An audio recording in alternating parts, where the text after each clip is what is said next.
Hello, I'm Dan Koenig, Senior Strategist for Life Science at Argos Multilingual. Welcome to the fifth in a series of webcasts introducing the pillars of centralization and how they can be used to build a successful content strategy for your organization. Today we will be focused on steps to help you construct the fifth pillar, hire the right crew. Let's continue building. This pillar could easily have been placed first in this webcast series due to its extreme importance, but I wanted you to have a clear sense of the magnitude of what these teams are or should be asked to build and manage, to understand why you shouldn't just deputize someone to take this all on in addition to planning the monthly team building events. It should be clear by now that constructing a successful centralized process requires skilled architects and builders, because it can be a lot of work no matter how worthwhile.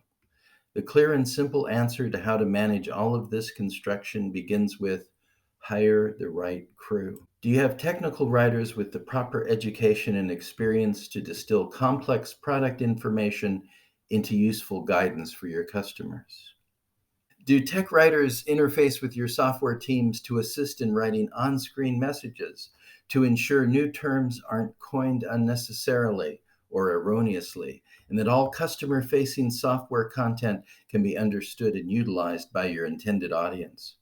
Do you have input from the various disciplines creating the products? Are there engineers, designers, and/or programmers giving input to your terminology team and technical writing team?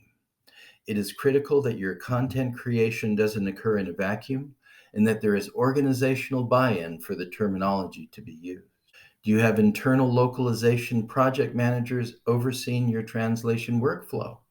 Real subject matter experts that have the experience, education, and drive to create continuous process improvement.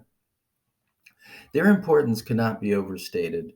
They play a vital role in managing the bi-directional informational flow with your vendor to help deliver quality translations to your customers. Are you doing all you can to legitimize their function and celebrate their successes within your organization? It is also critical that your localization team is part of the source content creation discussion. They can offer expert guidance on what is easily translatable versus what clearly is not. They can also help you avoid English-centric idioms that are not only hard to translate, but can be embarrassing when rendered in another language.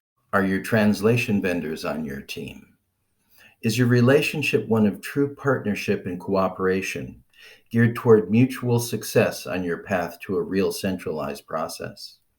In my experience, this relationship is too often viewed as adversarial by internal stakeholders unfamiliar with the process. Why not educate them and offer them a more productive viewpoint and approach? Have you considered a certification process for the translators that work on your content? One that allows your current internal subject matter experts to give input to their training. Let's call it the buddy system, and allows some or all of the review burden to be moved to this new resource over time. Once you have begun this outsourced SME training, why not use it for other time-intensive review processes, such as software verification? The positive impact on schedule compression can be considerable. Capturing the input from this process is also an excellent place to begin your inevitable transition to machine translation. Don't forget to include your executive staff on your crew. Are you continuing to update them and building the case for the next pillars as you build? They're going to pay the bills, and they need to know their building is on budget and on schedule. Give them what they need to support you, and a crew t-shirt if you think it will help. Thank you for your time today. Please join us for the sixth and final webcast in the Pillars of Centralization series, when we will be discussing the importance of changing the blueprint when required. See you then.